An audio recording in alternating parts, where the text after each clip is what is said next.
main discussion for today since Doc has joined us. Doc, please, can you hear me? Doc, if you can hear me, you can unmute yourself and talk and introduce yourself. Yes.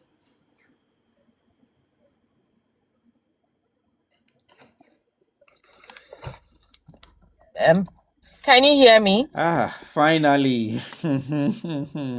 No. Okay. Yes, Doc, we can hear you. Okay. Yes, so please introduce yourself to us. Okay. So Dr. Amma Boadu. I'm a psychiatrist and the deputy director responsible for mental health for the Ghana Health Service. I must apologize for keeping you waiting. I had some challenges. I think that the whole network after the rain Yeah. caused a lot of challenges, but I'm happy to be here. Thank you so much for joining us, Doc. We're also happy to have you. Yeah, I'm sure the rain it's part of all these network issues and all. But thank you for joining us again. Everyone, this is Dr. Amma Boadu with us. She is a deputy director for mental health of the Ghana Health Service under ICD, that's in Institutional Care Division. Today we're going to talk about mental health. So the question is, what is your mental health? That's the question. Drop them in the comment section.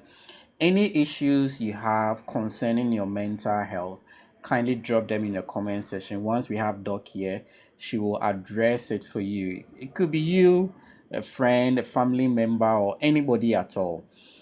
Also, share this live to your newsfeed to tell other people that we are talking about mental health. This month is Purple Month, so it's all about mental health. Share it with your friends to also join this live, and who knows, it might benefit someone. Some people are, laughing online, but privately they are crying. Some people are also posting every day, but silently battling with anxiety, stress, loneliness, and depression. And sometimes the people saying, I'm okay, are actually the ones hurting the most. So tonight, we are not just talking about mental health awareness. No, we are talking about action, taking action. Because someone around you needs help, someone around you needs kindness, also need someone around you is also hoping that somebody notice these things. So stay tuned, stay with us, don't go anywhere. Like and share this live because this conversation could change or even save a life. My name is Prince Owusu Sarkodie, and welcome to the Good Life chat room of the Ghana Health Service. So, Doc, first of all, let's begin with the foundation of tonight's conversation. Um, if we talk about mental well-being, what does mental well-being like this year theme for all turning awareness into action really means, and why should mental health concern everyone? And also, why is mental well-being now becoming a major public health issue globally, not even in Ghana, globally? Yes, Doc, if you can touch on these topics, these questions for us. Thank you very much, Prince. Indeed, mental health, mental well-being has become a topical issue in recent times. I think especially COVID taught us that life isn't just about our physical well-being, but a lot depends on our mental well-being as well. So there's a direct connection between our physical well-being and our mental well-being. In fact, having some physical conditions actually predisposes people to certain mental health conditions. And then having some mental health conditions, and then the fact that people are not able to take the right decisions, able to support themselves, also means that they do not do well with the physical illnesses they have. And therefore, it's become very important that just as we are very much interested in our physical well being, we should be equally interested in our mental well being. So, in this year, as we observe Purple Month, we are talking about, mental well being for all, turning awareness into action. Why are we saying so?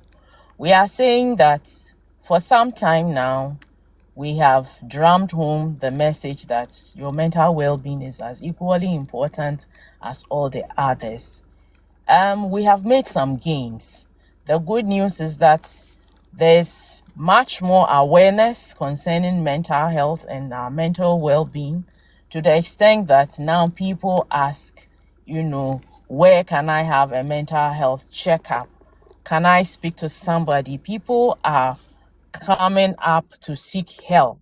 There's stigma, there's yes, a lot of stigma, but if we look at where we have come from, there is so much that we have been able to gain, to the fact that now people can identify when people have mental health challenges. These days, people are so aware that they do not wait till it has gotten to the severe part of the spectrum, but rather, as soon as people start feeling the symptoms, somebody is able to say that, I'm not feeling okay, I'm not all right, this could be a problem. These days, people talk about the fact that they are stressed Mm-hmm. and all these things. And so we think that we are doing better with awareness. So after we have learned, or we are able to identify, or we know what mental well-being is and how important it is, how it's contributing to even our socio-economic productivity and all that, what next? It is now time for us to move into action. So after all the knowledge that we know we have gained, after being aware, what can we do? We are saying that we need to move a step ahead, using that information to help ourselves and to help others. So that is about turning awareness creation into action. So it's very important because there are very little things that we can do for ourselves that we can do for other people. It doesn't take much for us to help ourselves and help others in terms of their mental well-being. So if we look at the mental health spectrum, everybody is in that particular spectrum, right from being healthy and to the extreme end where people are visibly or severely suffering from some mental disorder. So it's so important because everyone falls within the mental health spectrum, and it's not directly a linear relationship in terms of being healthy, moving on to the phase of reacting, moving on next to the injured phase, and then to being mentally ill. It doesn't follow that pathway. You can actually move from one part of the spectrum directly onto even the severest part of it. And you can also move from that, it can also graduate. So it's very important that we talk about mental health, and it's important that after we are talking about it, there's adequate knowledge, there's adequate awareness. So it's important for us to use that knowledge that we know to be able to help ourselves and to help others. So that is the whole how do you call it, explanation or the thinking behind this year's theme, that it's enough of awareness. Let us move on. There's so much we can do to help people's mental well-being and help our mental well-being as well. Thank you. Thank you too, So, Doc. There is so much we can do to help people with their mental well-being. One painful reality is that many people are struggling silently. Doc, why do many people suffer in silence, and what signs should we look out for in people struggling mentally? And also, are there behaviors people using behaviors people usually ignore, that may actually be, crying for help that we can see in other people. Thank you. So the first question is, why are people still suffering in silence? I did mention that yes, there's been better awareness. There's reduction in stigma, but the stigma is still palpable. So, in as much as we are talking about the fact that there's better awareness, there are still some people that do not appreciate the fact that mental ill health, mental illnesses are also biological disorders. So it's very important that we realize that it's a disease, of the brain, just as we look at physical well-being. So it is, the your brain is responsible for a lot of things, including even you walking, you breathing and all that. It is this same brain that takes decisions for you in terms of how you think, how you feel, how you behave and all that. So that is the mental health aspect of it. And so, unfortunately for us, because we are a very spiritual or superstitious group of persons, and the fact that um, our faith and then our religious and cultural beliefs are such that mental illnesses are usually ascribed to these spiritual causes. So when people do not understand something adequately, then they tend to say that it has a spiritual background or spiritual connotation. So people still think that mental illnesses or mental health challenges are caused by, people being cursed, people, being under a certain spell. Some people even think that for somebody to have mental illness is due to a character flaw or being weak and all that. So even though we're saying that there is better awareness, still people are not um people still do not think that mental illnesses are caused by the science, they can be explained scientifically, and therefore there's a lot of stigma. So for instance, people think that mental illnesses, are contagious. So like if somebody has a mental illness and you associate with that person, you can actually contract the same illness. Even by you helping that individual, you contract that same illness. Mm. And then, depending on the form of mental illness, some people are not able to help themselves, and therefore they will depend on some family members or other people to be able to access help. And therefore, if the people who are supposed to help these people that are not well to access help do not think that there's the need for them to get help for them, and especially get professional mental health, how do you call it, help for them, then they would continue to hide in silence, thinking that there isn't treatment for their mental illness, or they are even shy to say that I have a mental illness or my relative has a mental illness. So there's a lot of stigma around mental health, and that is the reason for which people will not come out to get help. And stigma actually stems from, it actually cuts across. Sometimes it is that individual that is self-stigmatizing himself or herself, is internalized. Sometimes it is society, even within the healthcare system. People who have mental illnesses are stigmatized. And so, stigma is one reason why people would keep the problem to themselves rather than getting help. Again, there are some challenges in the system. So, people have said that the mental illnesses, the treatment for mental illnesses has some adverse effects on them that um, are not favorable.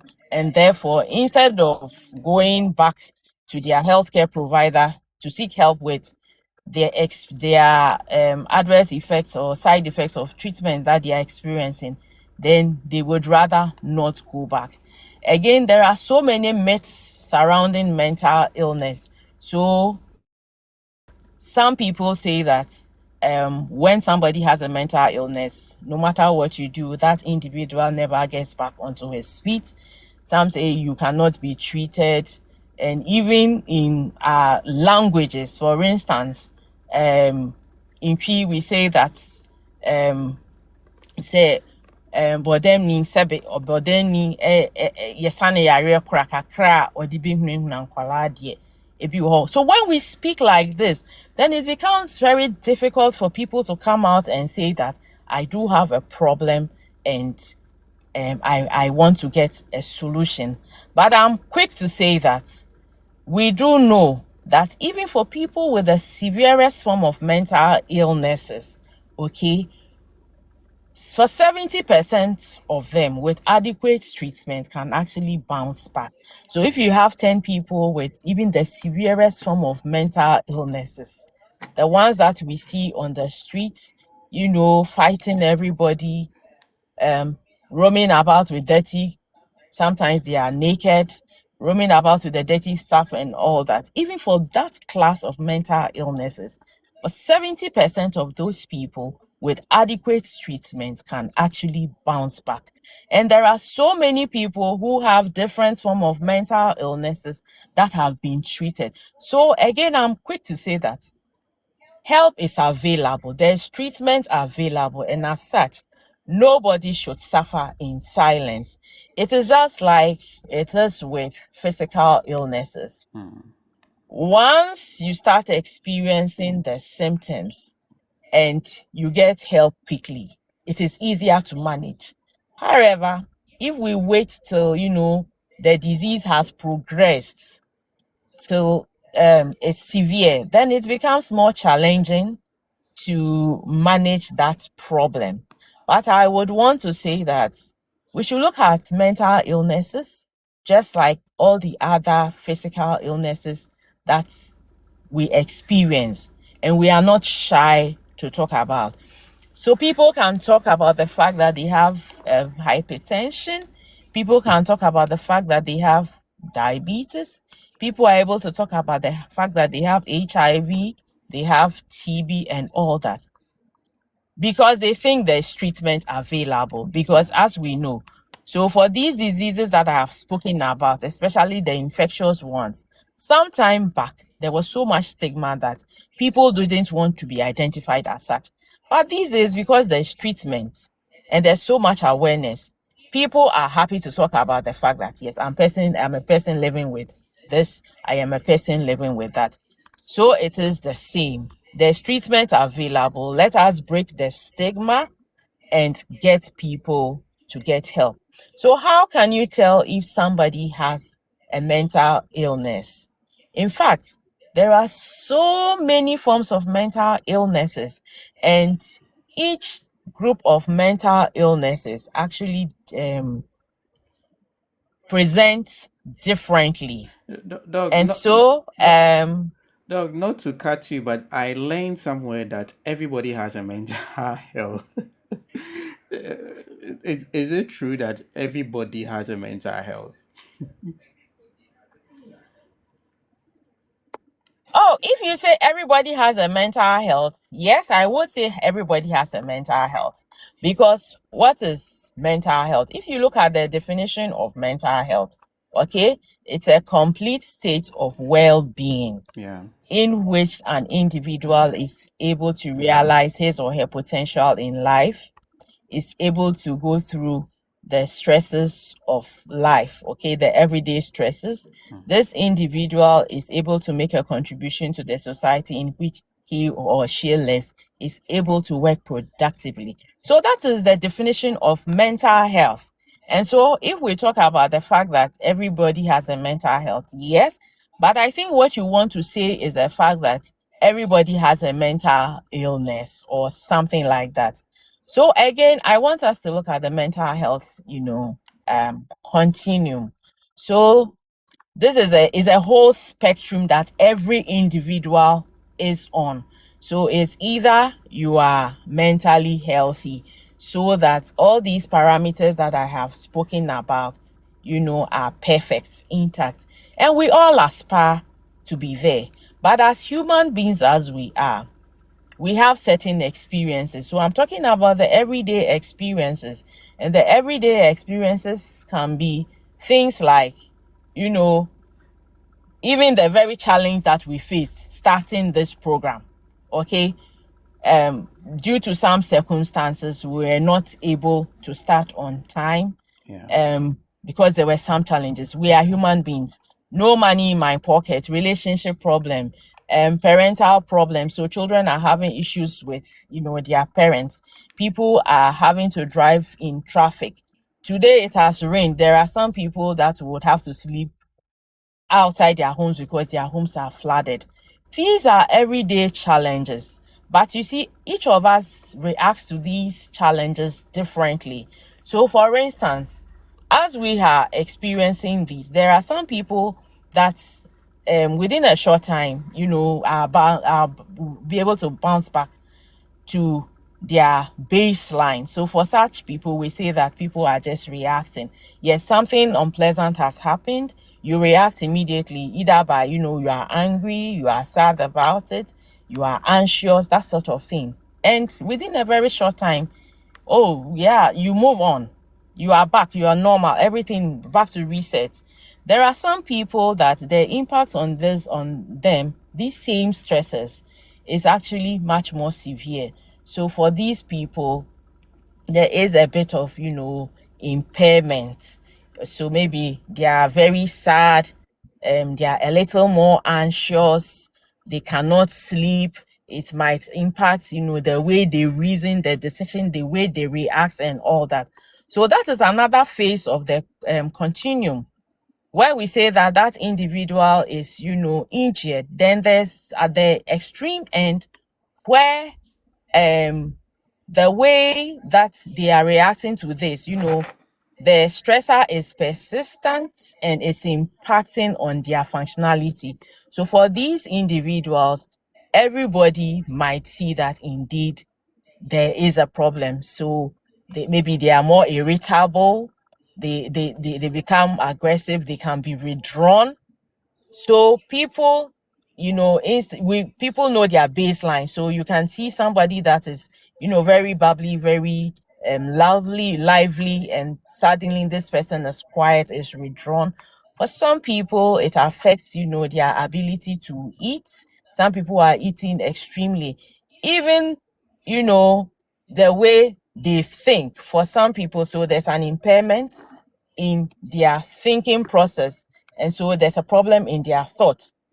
And usually, when there's a problem or a challenge in the thinking process of people, it would manifest in the way they behave and then even the way they talk.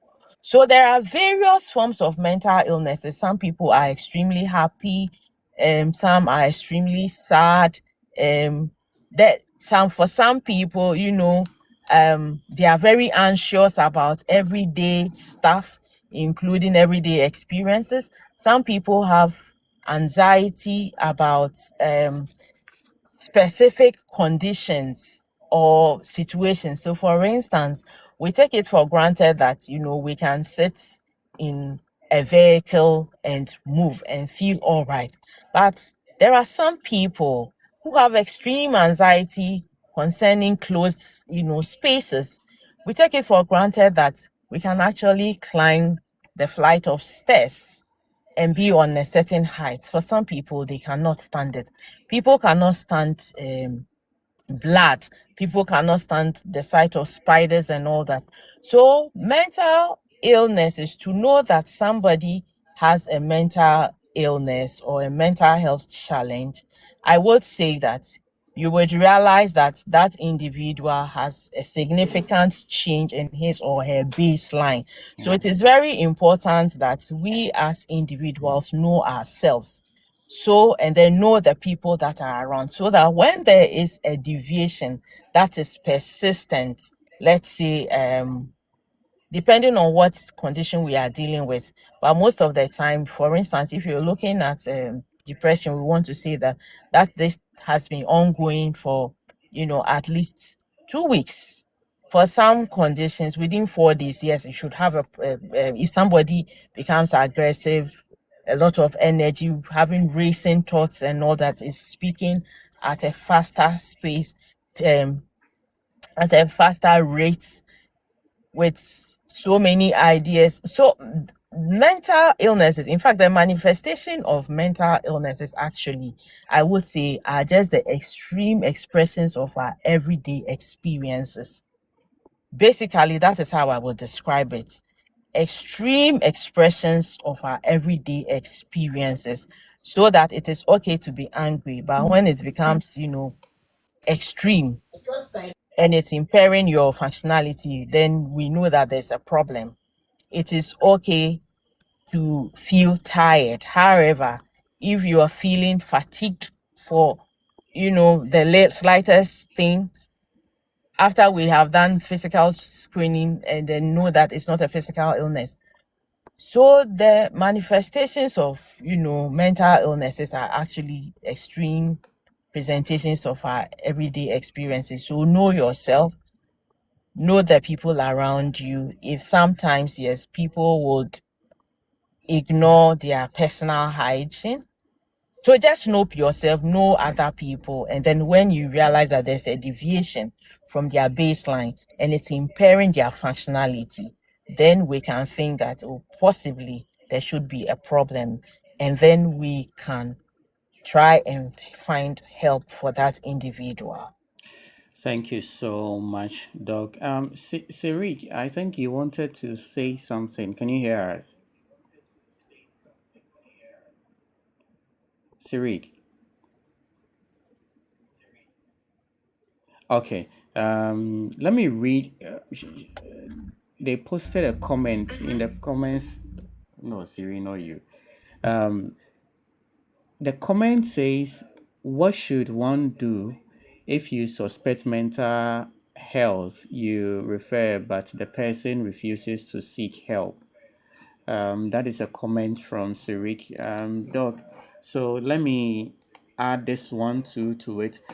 So I think she is trying to find out if you're trying to refer someone to seek care for mental health, but the person refuses it. What action should you take? And also, what simple actions can people take daily to support their mental well being and help others around them?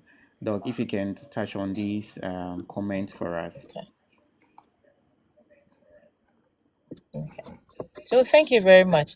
What should we do if we suspect somebody has a problem? Yes. So I did mention that there are so many forms of mental illnesses or mental health challenges. There are some that we say the person is aware, so that individual has insight, is able to tell that, yes, something has changed about me, and that individual is ready to accept, help. Then there are some people that are not even aware there's a problem at all. Yeah.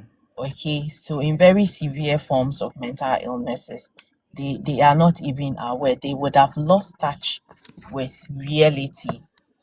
So especially for somebody that is aware that knows there's something off, there's something that has changed about me. I see I'm irritable, I get angry easily. These days, I feel tired all the time. I'm feeling sad, that sort of thing. For this individual, it is easier to get help. So some people would actually self-report, or when they are encouraged to get help, they will. But for the person that has lost insight, that individual is sometimes difficult to get help for. So in the first place, the person doesn't even believe that he or she has a problem. It will take another person to do that for the individual. And that can be challenging. However, from experience, when people feel that we are approaching them from a place of understanding. We are approaching them from a place of love, from a place of support.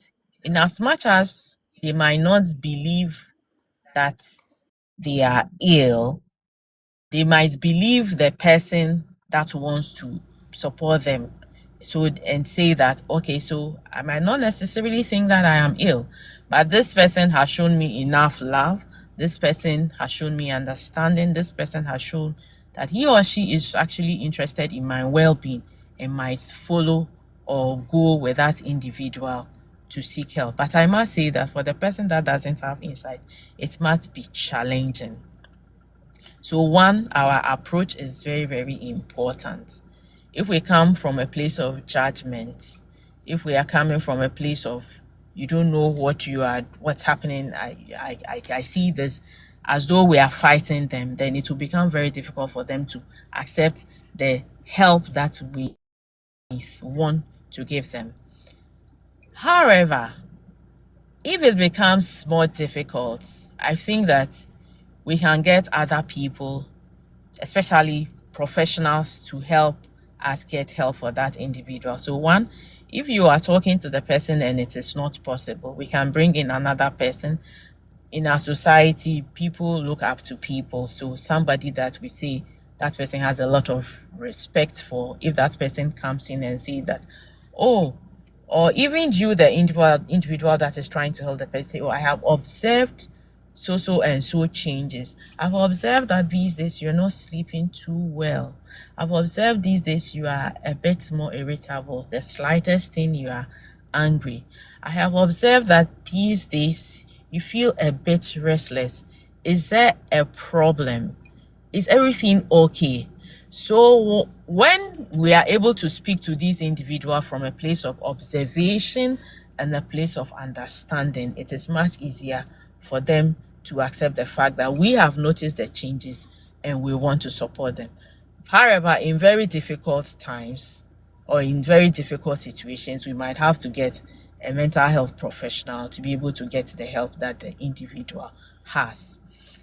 In very severe cases where the person is being destructive, when the person is at a risk of harm to himself or um, herself or to others, there is a system that we can use. So, with the Mental Health Act and all that guiding mental health care in the country, when people are in that situation, we can actually invoke certain parts of the Mental Health Act to get people into treatment without necessarily be they consenting to it. We can actually force people into treatment, but of course we would have to do it respectfully, and there's a whole procedure to go about it. So for instance, if you found people in a situation where they are a source of harm to themselves or to others, and they are destructive and yet they will not seek help,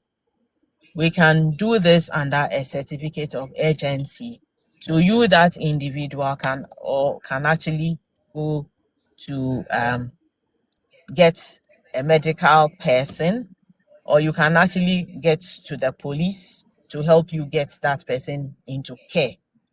Okay. So when you bring that individual into care and we need to admit that individual, yes, they would object to it, but we can still invoke certain parts of the Mental Health Act to get people into care. So we will start as family members, try and get them into care. But if it's becoming more challenging, you need to use professional people. And depending on how terrible, how bad the situation is, how risky it is, we can actually invoke certain parts of the Mental Health Act to be able to get people into care. There's provision for all that. Okay. Uh, this is very insightful. Um, Doc, so now let's look at um, something affecting almost everybody today. Social media. How are stigma and social media affecting mental health, especially among the young people we have today? Stigma, social media. Yes. So I must say that social media is like fire. We know that fire is good, but can actually cause a lot of harm. And these days, you cannot do without social media. But it is important that we use social media for the profitable aspects and not the negative. There's a lot that happens in social media. So there's a lot of, cyberbullying that people experience. So somebody has a problem with you and then decide to go on social media. In fact, somebody takes a video of yours without your consent and it's all over social media. Yeah. Um, there's something that you are struggling with. In fact, for some people, they also come on social media and display, actually express how they are feeling on social media. And so social media is good depending on how you use it, but it can also equally be bad. So for example, people decide to, express themselves on social media, for instance. Um I have seen people that have posted stuff on social media concerning the fact that they are feeling so low and as such, if they were dead, so they are contemplating, suicide, for instance, ending their lives. And people go like, oh, you can go and die, you can burn the sea. Are you the only person? So the responses when these things come in. So this is somebody that is expressing how he's feeling, so we can actually pick the cues from what people are going through, use the cues that they have posted to help these individuals. However, some other people's responses can actually push that individual to do whatever he or she had wanted to do to himself or herself, to harm himself or harm herself. So social media, yes, can actually increase stigma. So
because I saw that we were paused over here. So the question is how social media is contributing to stigma, how media can be used for our mental well-being. So I would say that let us not trivialize what people post. Let us not put literal meanings to what people post. In fact, for a lot of people, what they post is not their reality. But for a lot of people as well, what they post is their reality.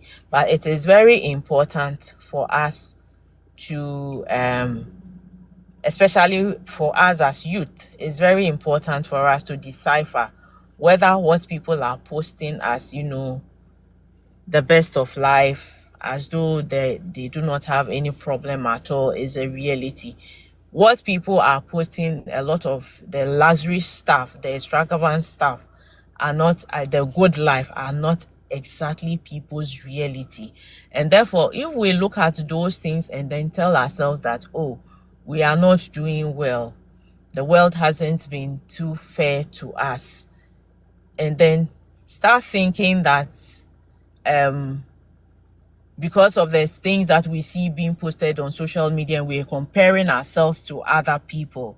What that does is to us is the fact that we will end up being depressed about our situation, feeling very sad about our situation, feeling very unfortunate, not blessed, and then we might actually give up on life.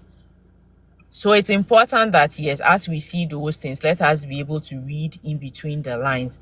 And it's very important that we respond to people with sensitivity, especially when it comes to social media. Please let us stop the cyberbullying. If somebody puts something and you do not agree or you do not understand, it's very important that we respect people's views. We can either ignore or try and talk to the individuals um, behind closed doors or privately to know exactly how they are feeling, to be able to support them.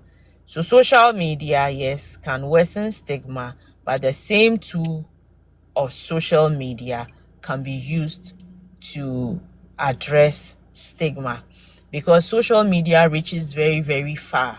And so it is important for us to utilize, the best aspects or the good or positive aspects of social media. People are doing a lot of good things on social media. Yes, thank you so much, Doc. Some people get depressed about other people's lifestyle on social media a lot, and it's becoming so unbearable. I mean, people living the fake life and all. Let's try and uh, live a good life so that we can set some sort of an example to all of us. We don't have to, buy pressure for some of us. Okay, so let's be honest. Has social media ever affected your mood or self-esteem before? Drop them in the comment section and let's know how it affected your mood. I feel rainy. Yes, today you were late, and through the bills. Today you were late too. Welcome to the live. I saw you when you came. You were late today. Yes. So let's continue, Doc. So um one message from this campaign says well-being is a shared responsibility. I know you've touched a little bit about it, but how important are, kindness, community support, and safe spaces improving mental well-being?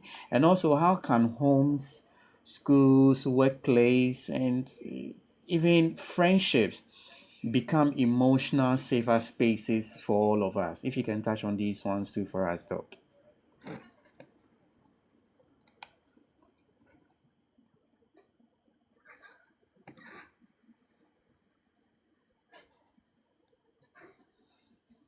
Doc, can you hear me?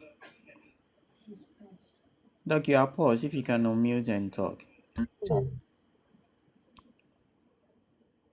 What's happening? Yes, I can hear you now, Doc. Okay. So I'm saying that your mental well-being is a shared responsibility. It means that you as an individual has a role or a part to play, and then the other people around you can also impact your mental well-being. But I want to emphasize the fact that it's important that we take um, the personal responsibility or personal role um, very seriously, because that is the best gift that you can give yourself. So if we talk about self-care, I usually would say that self-care is a personal responsibility and a personal gift that you give to yourself. Why am I saying that? It is up to you to have simple practices to protect your mental well-being. So when you were speaking, you mentioned the fact that don't buy pressure for yourself. Yes, somebody is behaving in a certain way. How it will impact on you is dependent on how you interact, or how you react with that individual behavior. Sometimes things are happening around us that we have no control over, that we have no Hello, dog. It looks like your sound has influence. dropped a bit. There's really no point brooding over things that you have no control over. So, for instance, if how do you call it? There's inflation on the market, okay? So there's generally economic hardship, and therefore the money in your pocket cannot Dog, can you sustain hear you. me? To know Hello, how dog. much you have and use your resources. So knowing how you react to the situation would either result in you having a lot of stress, or you being able to manage the situation. Um, Sometimes we are very unfair to ourselves. So we set very high goals for ourselves. It is good that we set goals for ourselves, but we should love ourselves. So a young man, a young person, you just started working at school, and because you see people live a certain Hello, lifestyle, dog, you can you just hear want me? in the next 2 years I want to be able to pick up a house. Dr. Amma. Imagine the kind of stress you're putting yourself, because I don't know how much you will be working for genuinely, earning genuinely, that right after school, 2 years, 3 years, you'll be able to pick up a house for yourself.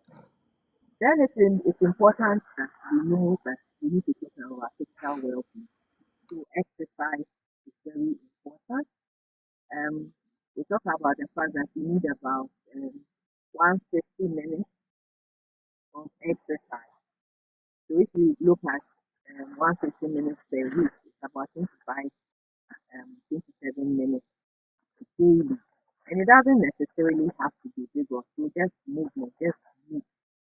And you need to eat well, so adequate, healthy meals. I think whilst we were waiting to be able to solve the problem, the technical problem, we were talking about nutrition, which is very, very important. You need to hydrate. You should find somebody that you are able to talk to when you are stressed. So there's no need suffering in silence. There has to be that one person that you trust, that you can talk to. And when you feel overwhelmed, then you find a mental health professional. Sleep is very, very important. So we talk about the fact that an adult needs about 8 hours of sleep, but we know that this is that is a lot. I think you can get 5 hours of sleep, which 6 hours of sleep, and wake up, rest. That is enough for you. And for those of us that are working, it is important that we take our annual leave seriously. Some of us, we take our leave and find other jobs. Yes, man must survive. However, it is important that we are giving rest to our body, to our mind, and our spirit. Find something that you enjoy. What do you do when you are stressed out? For some people, listening to music. For some people, reading a book. For some people, they do meditation, yoga. For some people, dancing. Something that helps you relax is very, very important. These days, there are a lot of, people that are dying suddenly. So people we know are healthy, we find them, um, unconscious. People just drop dead. It's so sad. So it's important that we are screening. There's a lot of talk about NCDs and non-communicable diseases. So on your birthday, you can actually get yourself by doing some of these screenings. So check your blood pressure, check your sugar, check your lipid cholesterol. These things is when a woman who cervical screening, breast screening, if you're a man, prostate screening. So these are some of the things that we can do for ourselves. And in fact, it is very important that you know yourself so that you don't stress yourself beyond your limits. And so it's important for us to be able to say no. You can't always satisfy people. When your plate is full, please respectfully tell people no. And when people say no, please let us respect that. Of course, if we are known or seem to be saying no to people all the time, then it's as though we just don't want to do. However, if we have colleagues that are doing very well, they are team players, they are hardworking, and sometimes we say something to them and they say that, oh, can you wait on this, can somebody else attend to this? We should be able to respect that. So how can we help so in our schools, in our communities? In fact, I would want to start with our schools. Mental health challenges do not discriminate. So across the life course, so it affects children, it affects you know adolescents, it affects everybody due to late life, the elderly. And so our children also suffer mental health challenges. People have asked the question, what is it that is worrying a child for him or her to suffer a mental health challenge? Children and adolescents are dying by suicide, and you hear people say, what is their challenge? Everybody, they pay their fees, we are taking care of them, what is it? But we know that um, for mental illnesses, in fact, people that have mental illnesses by age 14, actually, most of the disease, mental health challenges actually start by age 14. So it starts very, very early. And even younger children have, other forms of mental health challenges they are suffering. So for our schools, I would say that um, we are working with the GES for teachers to be able to identify some of these things, these challenges in our children and adolescents, such that teachers can be a form of support. So you can have a child that is not able to sit still, very restless, very distracted. Some people are not saying that them as difficult children, as bad children. It could actually be just a form of mental health challenge that that child is having. So our teachers being able to identify the challenge and referring appropriately is very important. And therefore, it is important that parents also cooperate with school authorities so that when our teachers tell us that we have noticed this about our children, we don't say that, oh, my child is not like that, but rather let us try and get help where we can actually send them to see a professional who will do an assessment to know if the child really needs an intervention. Sometimes it is just behavioral intervention. Sometimes we are stressed about something. So talking to the child, talking to the parents can actually bring the child back online. So in schools, we need to work together as parents, as children, and as teachers, that whole community. In the workplace, we did say that mental health, your mental Dog, well-being, the can you hear mental me? well-being is responsibility. There's a lot that happens Hello, dog. in the workplace. So as adults, we are spending the most part of our adult life in the workplace. And therefore, if we are spending so much time in the workplace, then it means that the workplace environment has the potential to either protect our mental well-being or worsen it. So even though we are talking about the fact that we have a personal responsibility, the workplace also should have a system that supports people. So we should make it easy for people to talk about their mental well-being. So our leaders, our managers, our supervisors should make the conversations normalize the conversations about mental health such that nobody should feel shy, nobody should feel intimidated to talk about the fact that I am struggling mentally. And then we should put in a system to support people that are having mental health challenges. Yes. Sometimes people have mental health challenges and then we stigmatize them. So you go into one department, one unit, and you see that, you know, a lot of people with mental health challenges. People are not supported to go through treatment. So for instance, if I did mention that I had a mental health challenge, I I might lose my job. So people don't want to talk about it. Or when people mention the fact that they have mental challenge, then sometimes good. What we do is we think we are helping these individuals. We do it in our families, we do it in our workplace, we do it in the school. What we say we describe as highly expressed emotions, it can be negative or it can be positive. Where we think that that individual that has a mental health challenge is so sick that we don't want them to do anything at all. So we are living their life for them. Nobody likes that. So we should support them live independently.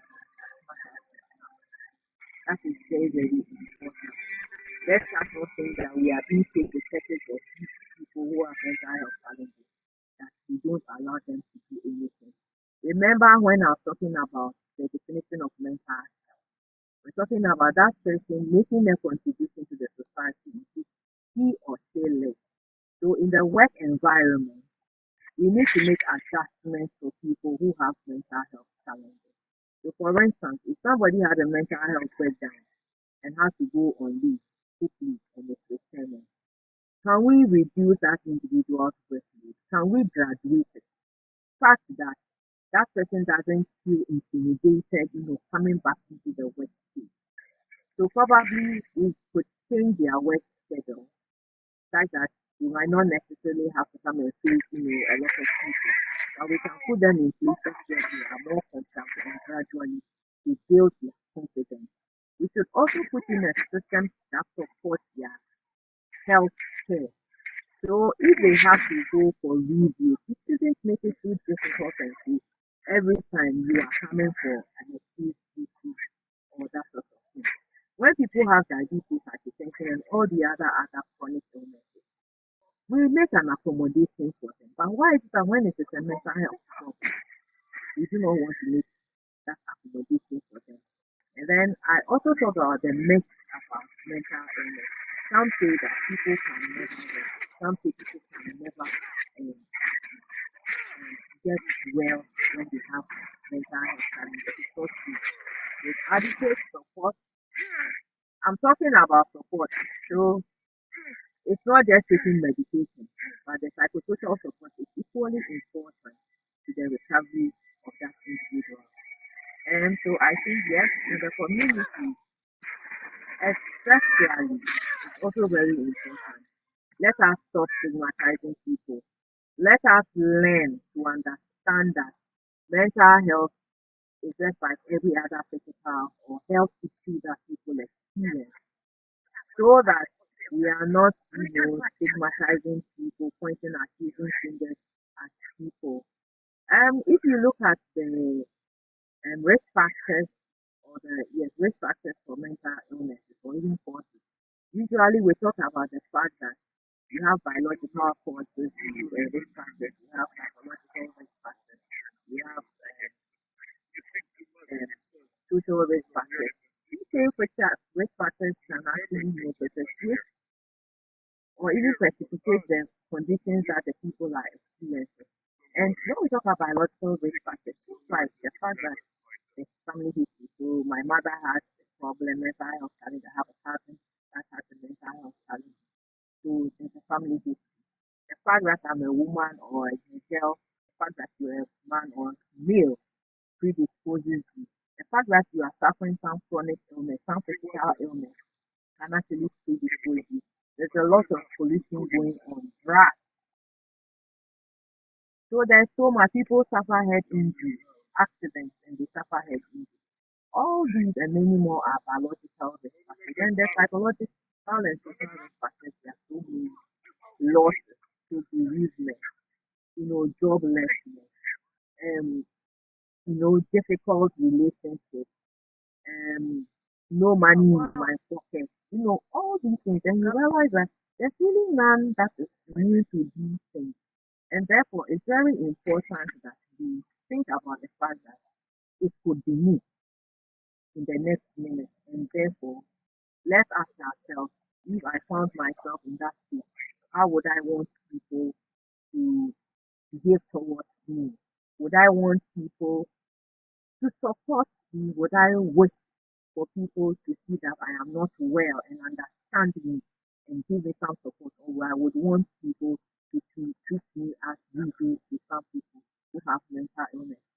So it's important that we see mental illness as part of us, as human beings. It could happen to anybody. And the most important thing is that some of these things are preventable and most of these things are manageable. Okay. In the worst situation, people might even want to end their life, but even in that situation, self Okay. So I Thank you. think that Thank you so I try much, Doc.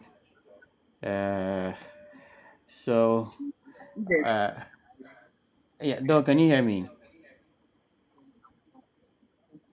Doc, can you hear me?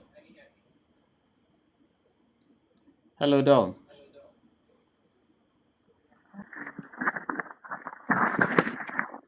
Dr. Amma, can you hear me? Hello, Doc.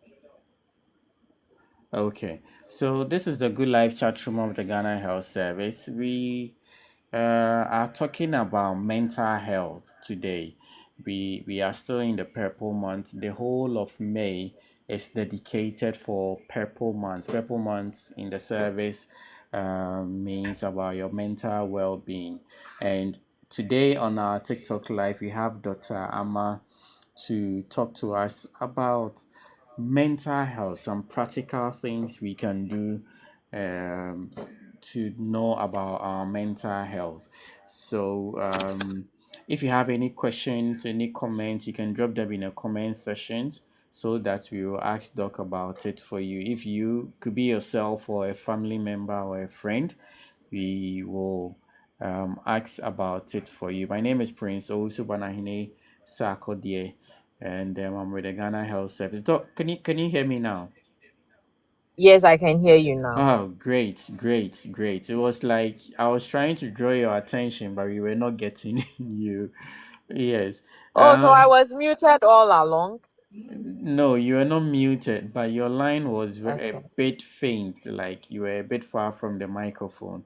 But I think we heard Um, most of the things that you were talking about. Now let's conclude. Your final words.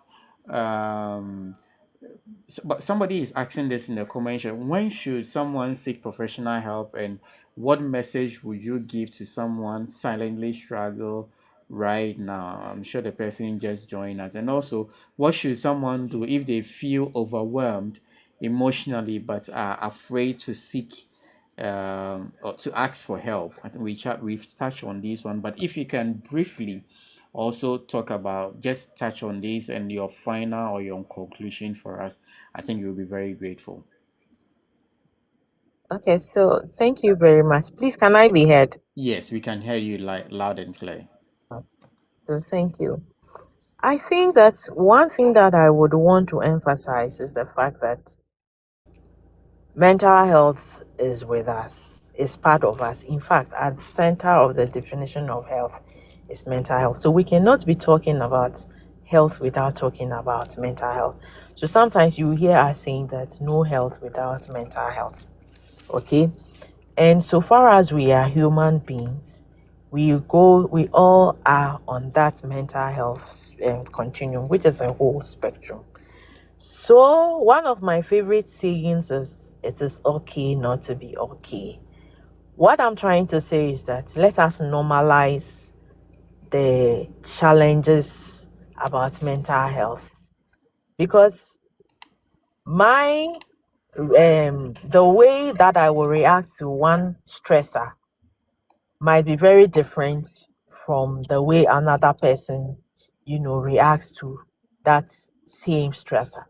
So we are all very different in our makeup, in our experiences, and all that. And therefore, the way that we react to even the same stresses are very, very different.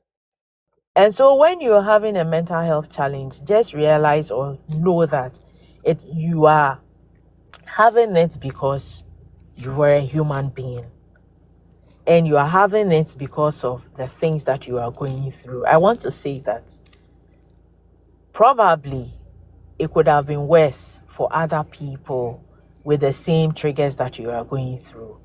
And so you even having the realization that no, all isn't well with me, actually is the first step.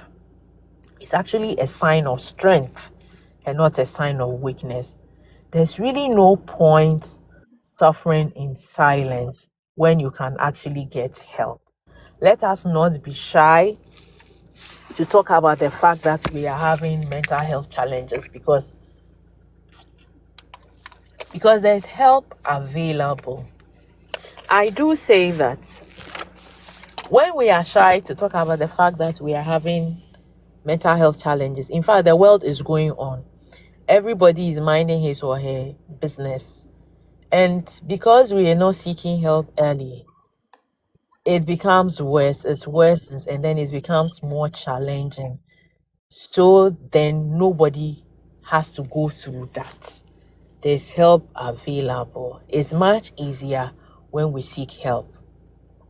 You are better off screaming and say, I need help, rather than being quiet about it and eventually it becomes so bad that you lose it.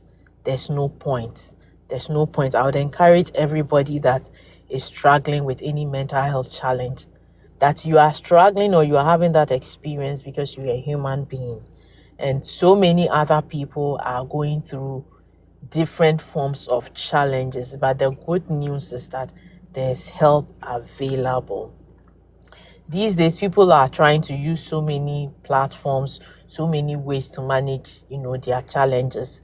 So people will use the same social media we are talking about. But is that the right channel? If the things that you are going through, which are not so pleasant, okay, are such that it's impairing your functionality, it's persistent, please seek help. Let us break the silence. Let us break the silence and seek help.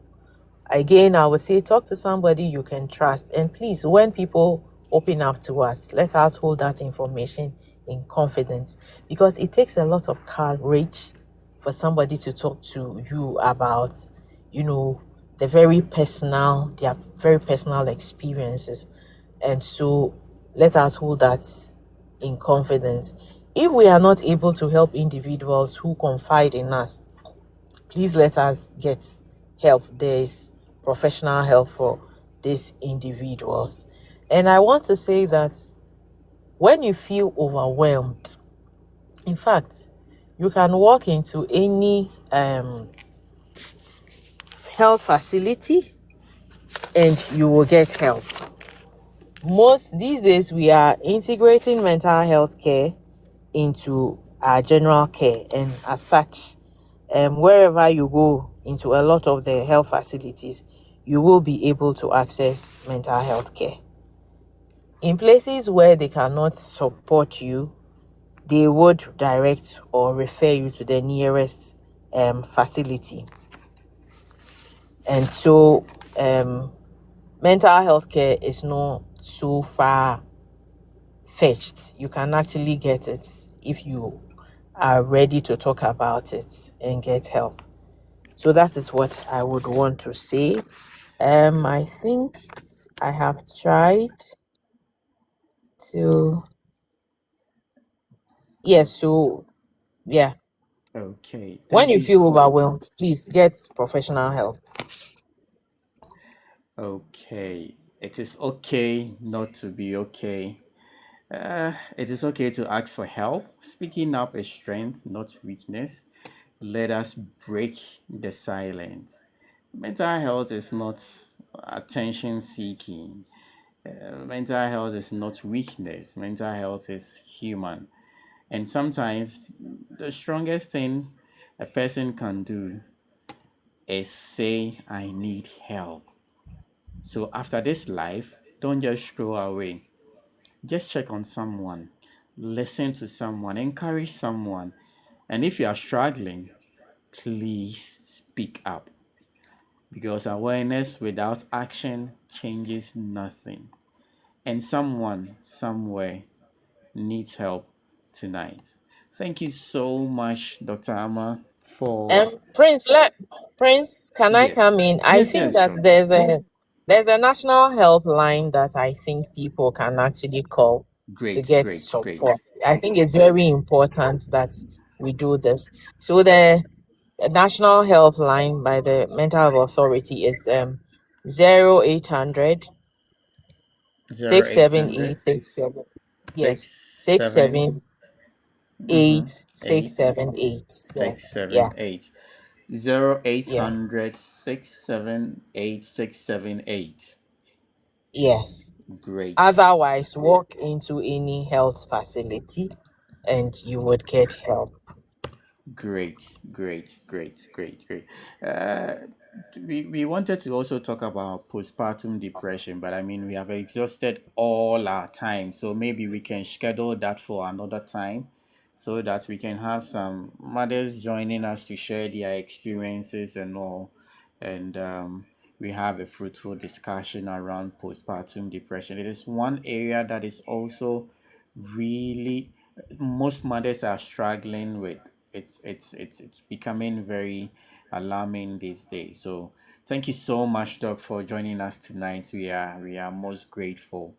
We are most grateful, and I hope you will join us some time to come again. So thank you everyone. Maud, you join us throughout the section. We are grateful, and thanks to everyone who joined us from the beginning. My name is Prince Owusubanahine Sakode, and we do this every Friday from 7:30 p.m. going. And next week we are still in the the Purple Month. So definitely we will invite Doc again to also come and talk about it again. So within the week we will be sharing bits of this live on our page. So if you're not following our page, click on the follow button and follow us, and also follow Ghana Health Service, and you will get most of our educational materials on mental health.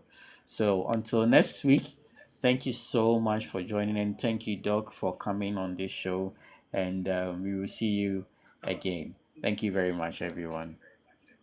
Treated net to avoid mosquitoes, malaria away. Good life, live it well.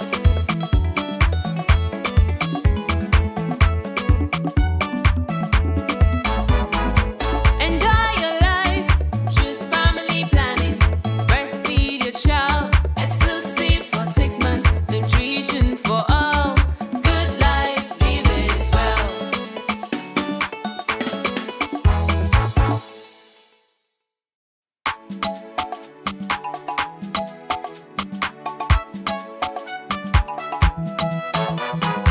Wherever you day, whoever you be, oh, no matter your pocket, good life, good for you. You day for now, south, east or west. You be old or young, oh, good life, live it well. Wash your hands with soap under running water. Sleep on the tree.